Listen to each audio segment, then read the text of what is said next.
a rough-looking giant. They were never glamorous. They were never compact. They were never the kind of machines anyone could tuck into a home garage or instantly recognize from across a room. But if you wanted to bore, mill, align, and machine multi-ton castings into engine blocks, gear housings, gun mounts, tank components, turbine casings, or structural steel for the largest industries in the United States, there is a very good chance that somewhere in that production chain, a Giddings and Lewis machine stood on the shop floor. Huge, rough-edged, and immensely powerful, but built for accuracy. This is the kind of machine tool company that rarely becomes legendary in public memory. It was not sitting in household drawers like Craftsman. It was not riding in electricians' trucks like Milwaukee. It was not tucked into small garages and school shops like South Bend or Bridgeport. But through much of the 20th century, if Detroit was the mechanical heart of America, then the giant boring mills of Giddings and Lewis were part of the hidden skeleton that kept that heart beating in time. The company helped define how America machined large parts with the rigidity and repeatable accuracy required for industrial-scale production. It served the automotive industry, defense, energy, aerospace, railroads, and heavy manufacturing. It moved into numerical control early. It expanded, merged, restructured, and globalized. And then, like so many great American machine tool stories, it was pulled into the same forces that shook the entire industry it helped build. So how did a company barely known to the public end up standing behind so much of modern industrial America? And why did a firm once synonymous with heavy precision machining lose the commanding position it once held? Before we jump in, if you care about the companies, the people, and the decisions that built the industrial world, subscribe to the Gear Archive. Now let's get into it. The story begins in Fond du Lac, Wisconsin, in the late 19th century, in an America entering a period of industrial acceleration. Railroads were spreading, foundries were rising, Midwestern towns were swelling into manufacturing centers. This was an era when machine tools were not simply one industry among many. They were the foundation beneath all the others. You could not mass-produce locomotives, artillery, steam engines, farm machines, or automobiles unless someone first built the machines capable of making their parts. Machine tools were the machines that made machines. And in that ecosystem, the boring mill was one of the most important tools for large work. Unlike an ordinary engine lathe, which spins the workpiece, a boring mill existed to handle structures too large, too heavy, or too awkward to fixture in conventional ways. It could bore large holes, mill broad faces, align multiple critical surfaces, and preserve geometric relationships across massive castings. For the growing internal combustion engine industry, that mattered enormously. An engine block did not merely need metal removed from it. It had to be machined so that cylinder bores, deck surfaces, main bearing saddles, mounting faces, and the entire geometric center line of the casting all stayed within tolerance. As industry moved from hand production into mass production, the boring mill became a quiet form of industrial power. Giddings and Lewis arrived at exactly the right time. The company traced its roots to 1859, to the Lawson and Proctor machine shop in Fond du Lac. After several ownership changes, George Giddings and Oscar J. Lewis took control in 1895 and gave it the name Giddings and Lewis Manufacturing Company. Like many machine tool builders of that era, the firm grew out of the very specific needs of factories spreading across the Midwest. America at the time did not need beautiful machines. It needed machines that worked. Machines heavy enough, rigid enough, durable enough, and precise enough to survive foundry grit, cutting oil, steel chips, and long shifts. In its early years, Giddings and Lewis focused on horizontal boring mills and other heavy-duty metalworking equipment, slowly building a reputation around the thing industrial customers valued most: the ability to handle large workpieces reliably. Fond du Lac was not Detroit. It was not Chicago or Cincinnati. But it had one crucial advantage. It sat inside a growing industrial region and close enough to transportation networks to serve an expanding customer base. In the late 19th and early 20th centuries, American machine tool companies often grew by the same logic. They began with a few specialized machines, improved them in response to customer needs, and accumulated technical knowledge directly on the shop floor. In that period, engineers and machinists were less separate worlds than parts of the same chain. Real innovation often came not from a distant laboratory, but from a machine operator saying the table vibrated at a certain point in travel, or from a customer complaining that a fixture no longer held a heavier casting introduced in the next generation of production. What distinguished Giddings and Lewis was that it did not chase the small-scale mass market the way many general-purpose lathe builders did. Its identity was tied to heavy machining. That meant its customers were usually large factories, defense shops, railroad works, engine builders, power plants, and places where every machine purchase was a strategic decision. When a shop installed a giant boring mill, it was not just buying a machine. It was reorganizing production around it. In the early decades of the 20th century, the American automobile industry transformed itself from craft production to factory production at astonishing speed. Detroit became the symbol of that transformation. But behind the assembly plants of Ford, General Motors, and Chrysler stood a vast network of suppliers and subcontractors, all wrestling with the same problem: how to machine larger, more complex parts faster, more consistently, and more accurately. Mass-produced engine blocks, transmission housings, differential cases, shafts, and machine bases demanded machining methods that older machine tools could no longer handle well. This is where Giddings and Lewis found a special place. In the auto industry, rigidity was not a luxury. It was a requirement for survival. A machine without enough stiffness would chatter.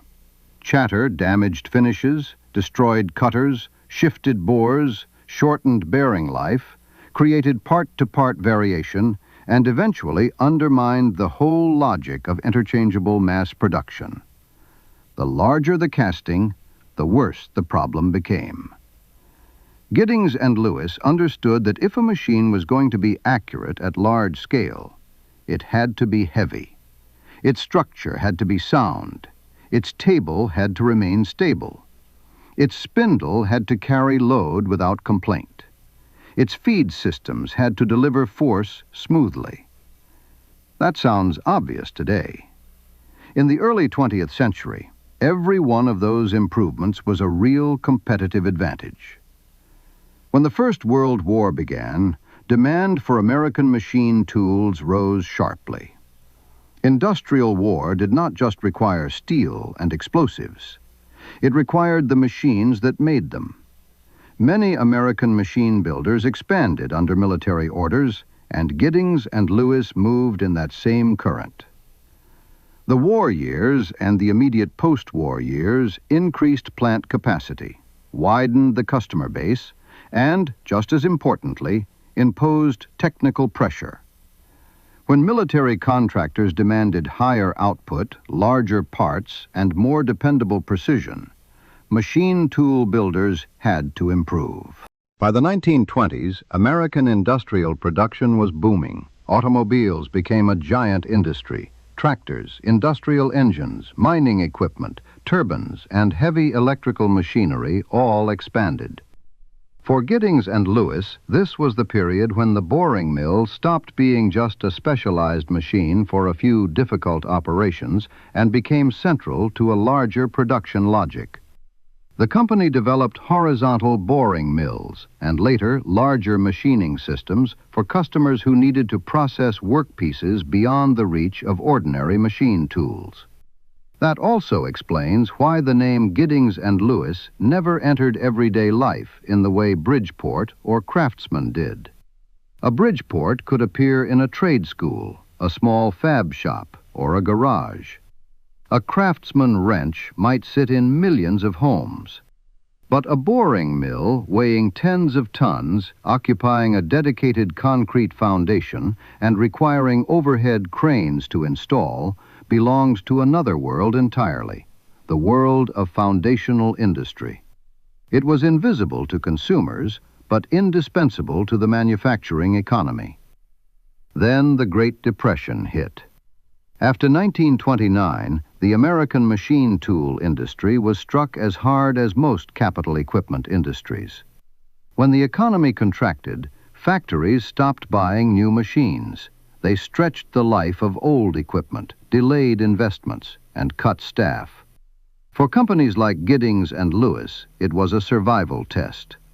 But the paradox of deep industrial crises is that they often separate companies that merely sell machines from companies that truly understand the technology they build. Those that survive usually emerge stronger when the market returns. Not every internal detail of Giddings and Lewis in the 1930s is widely preserved at the popular level, but the larger trend is clear enough. The company remained a significant player in heavy machine tools, and when the world moved toward another war, that foundation became extraordinarily valuable. The Second World War was the great turning point not only for Giddings and Lewis, but for the entire American machine tool industry. If modern war was a contest of industrial capacity, then machine tools formed the base layer of the whole system. Tanks, artillery, aircraft engines, naval machinery, transport vehicles, heavy weapons, optics, gearboxes, gun mounts, and countless other machined structures all had to be produced at unprecedented scale. Heavy boring mills became strategic assets.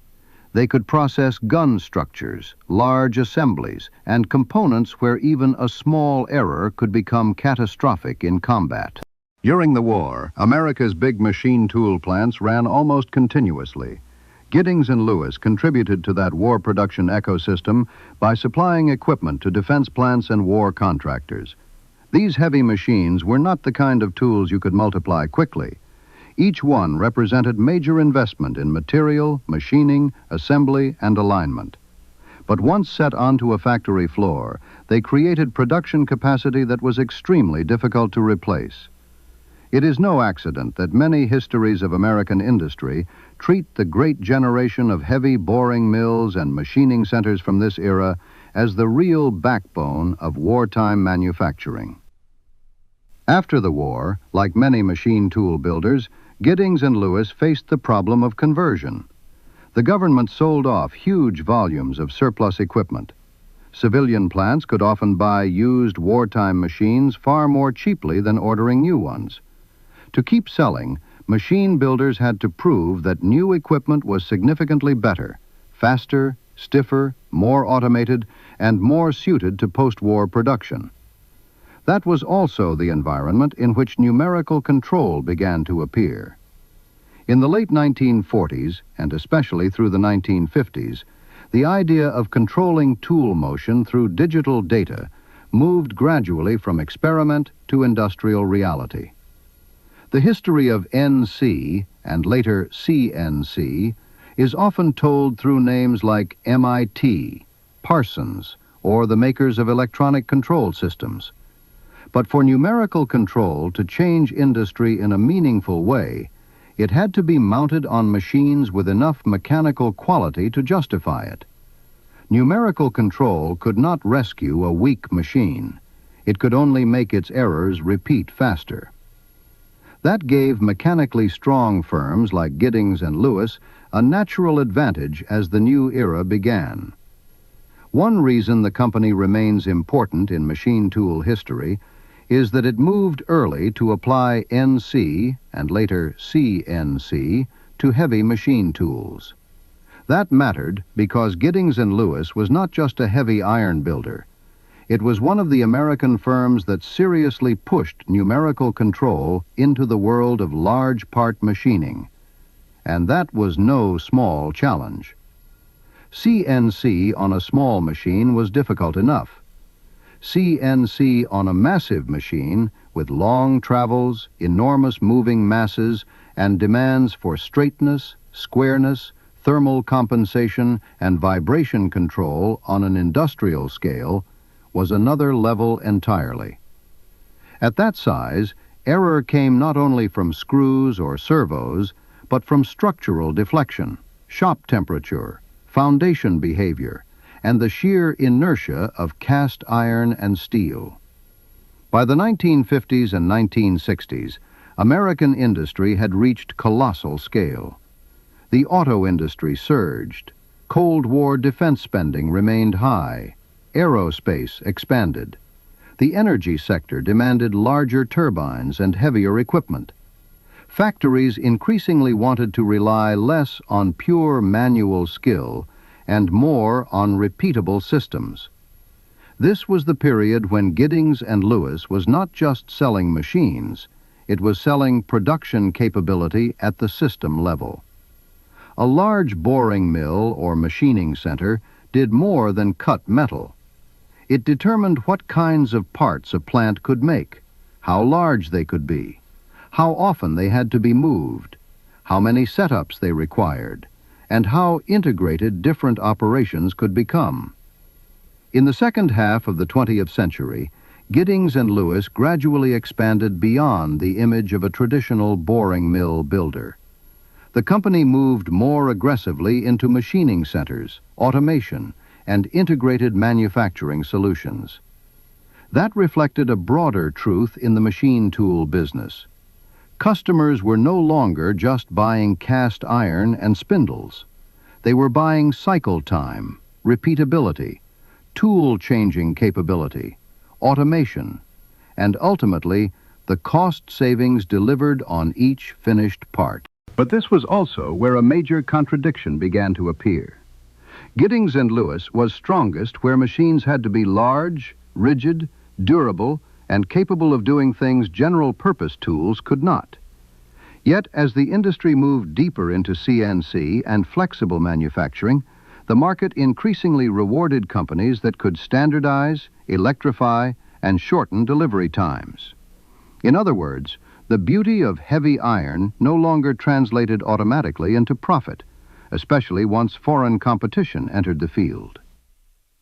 From the late 1960s into the 1970s, American industry went through a wave of mergers and conglomeration.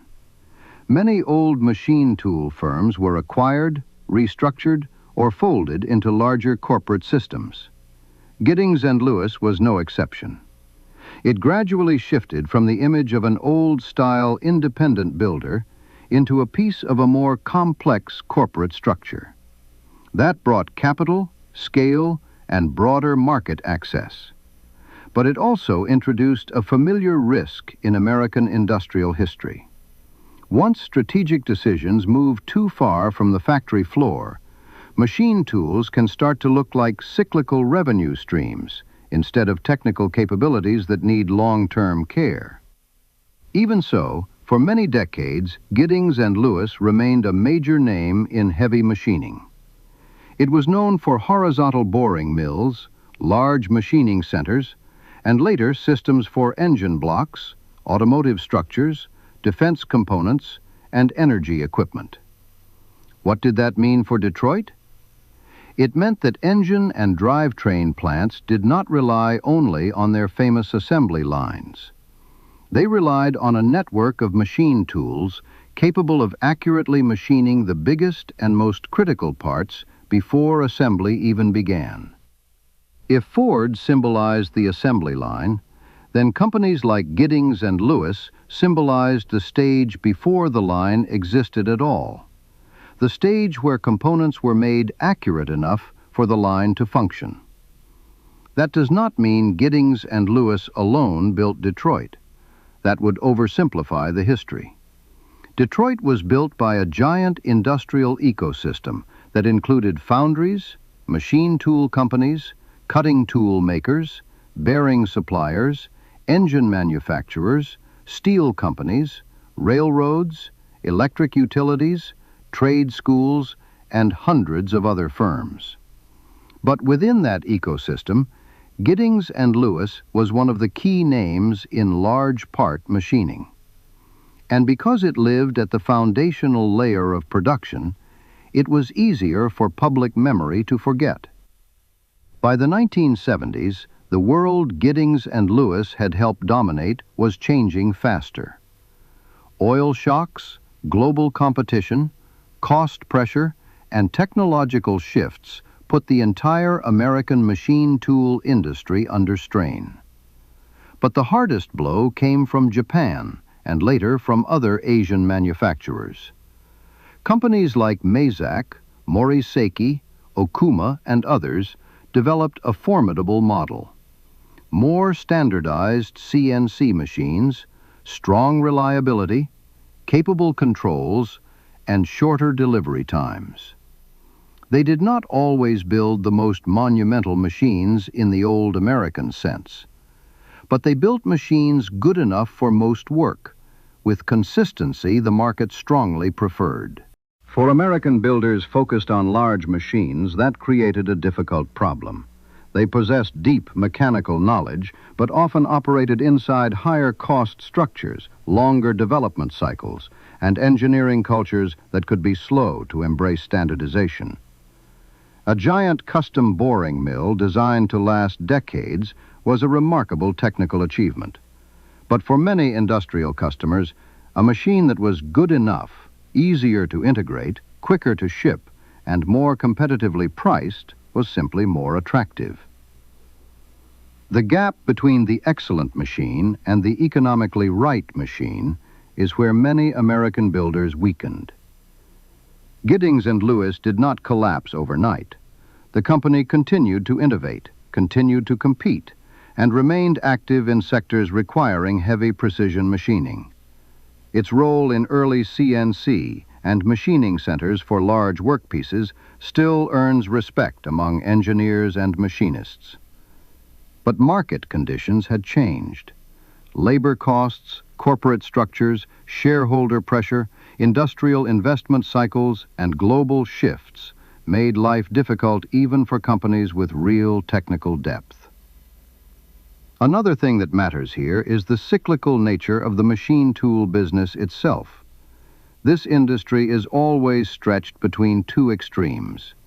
In boom years, orders flood in, factories expand, and machine tool builders increase capacity, hire workers, and enlarge plants. But when the economy slows, customers stop buying almost immediately. Machine tools are not consumables. They are major capital investments. That makes every machine builder more vulnerable than it appears from the outside. For a company like Giddings and Lewis, focused on very large and complex machines, that cyclicality could be especially brutal.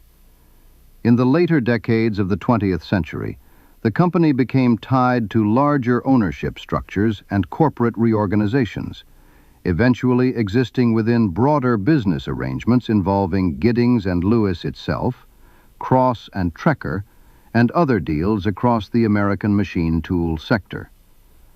The ownership history in this period followed the pattern seen across post-1970 American industry. Merge to survive, seek scale to compete, and try to redefine the business inside an increasingly global market. And here, one important analytical point has to be made. When people tell the story of the decline of the American machine tool industry, it often gets simplified into easy slogans. Japan was cheaper, or globalization killed American manufacturing.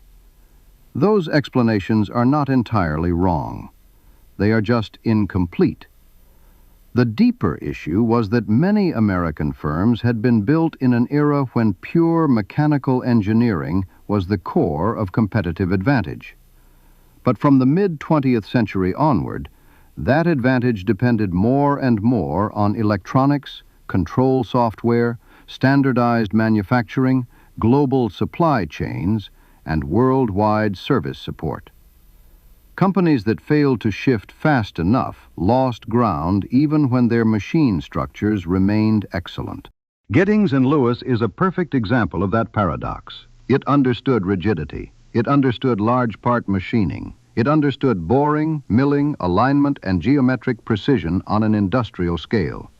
But the modern market did not buy understanding by itself. It bought complete solutions delivered on competitive timelines. If an automotive or aerospace manufacturer could get a better integrated CNC system, shipped faster and supported globally by another supplier, then 100 years of mechanical excellence no longer guaranteed the order. Even so, it would be wrong to tell this story as pure tragedy. Giddings and Lewis did not simply vanish without leaving a mark. Its influence lives inside the structure of modern heavy machining. The way industry thinks about boring mills, about maintaining accuracy across large workpieces, about machining centers for major assemblies, and about the central importance of rigidity in engine, defense, and energy production, all carry the imprint of machines like those Giddings and Lewis built. Picture a raw cast engine block, large, heavy, unfinished, full of internal stress and variation from the foundry. To turn it into the heart of an automobile, manufacturers had to machine countless bores, faces, grooves, mounting surfaces, and critical center lines. Everything had to align. A slight error at a main bearing bore could lead to premature wear. A deck surface that was not flat enough could compromise sealing. A group of bores that were not truly aligned could ruin the operating logic of the engine. Now multiply that process by hundreds of thousands, even millions of units. That was the world the auto industry entered in the 20th century. And that was the world machines like those built by Giddings and Lewis helped make possible. The same was true in defense. An artillery structure, a gun mount, a tank gearbox housing, or a major drivetrain component could not tolerate arbitrary error. At that scale, machining was not merely chip removal. It was the creation of geometric relationships capable of surviving extreme load, heat, and vibration. Giant boring mills carried out that quiet work for decades. The same pattern appeared in energy. Turbines, large pump housings, power plant equipment, oil and gas structures, and many other heavy components demanded machines with long travels, high rigidity, and the ability to maintain accuracy across lengthy operations. This was exactly the kind of industrial territory where the American machine tool philosophy of heavier, stiffer, more stable once had enormous power. Giddings and Lewis belonged squarely in that tradition. But tradition is never immune to history. As industrial production shifted toward leaner systems, broader global supply chains, and shorter financial time horizons, the giant machines of an earlier era no longer automatically represented the future. Companies had to learn how to package deep expertise into more flexible, more digital, and more globally supportable products. Some managed it better than others. Giddings and Lewis, like many major American names, experienced both sides of that story. At times it led innovation. At other times it was overtaken by the speed of change around it. Within the machining world, the company is still remembered with a particular kind of respect, not the nostalgic admiration reserved for a beautiful small machine in a garage, but the respect reserved for a builder that knew how to make difficult things. Heavy boring mills are a test for any machine tool manufacturer. Building a small, precise machine is already hard. Building a large, precise machine, keeping it stable over time under heavy load across multiple shifts, in real industrial conditions is much harder. The companies that do it well may never become public legends, but inside the trade, their reputations are unmistakable. So why does a company like that get worn down? Not because of one event, but because several forces crossed at once. Globalization increased competition. Electronics and software changed the definition of technical advantage. Corporations and investors increasingly viewed machine tools through the lens of return on capital. Customers demanded shorter delivery, greater integration, more standardization, and international service support. Recessions made every strategic mistake more expensive. And above all, American heavy industry no longer occupied the unquestioned position it had held in the middle of the 20th century. When the customer base changes, the foundational suppliers underneath it have to change too. Still, the legacy of Giddings and Lewis did not disappear with ownership changes or reduced market dominance. The machinists, engineers, and factory people who worked with these machines understood exactly what the company represented at its best: the ability to machine things that were large, heavy, and difficult, while holding accuracy tight enough for entire industries to depend on. In manufacturing history, that is a greater achievement than it may appear from the outside. Today, an outsider looking at American industrial history may naturally be drawn toward brands tied to household life, or inventions that are easy to picture. But look deeper, down at the level where machines make machines, where one correctly bored hole can determine the life of an engine, where one properly machined surface can determine the survival of a mechanical structure. And Giddings and Lewis appears as one of the names you cannot ignore. Fond du Lac never wrote a Hollywood legend. Giddings and Lewis machines never had the elegance of an Art Deco tool room lathe, the familiarity of a hand drill, or the cultural presence of a retail brand. They were machines for heavy work, unromantic work, rarely seen work, but decisive work. They stood at the point where raw metal began to become modern industry. And that may be what makes this story so compelling. America was not built only by the names everyone remembers. It was also built by companies most people have never heard of, but which factories could not have done without.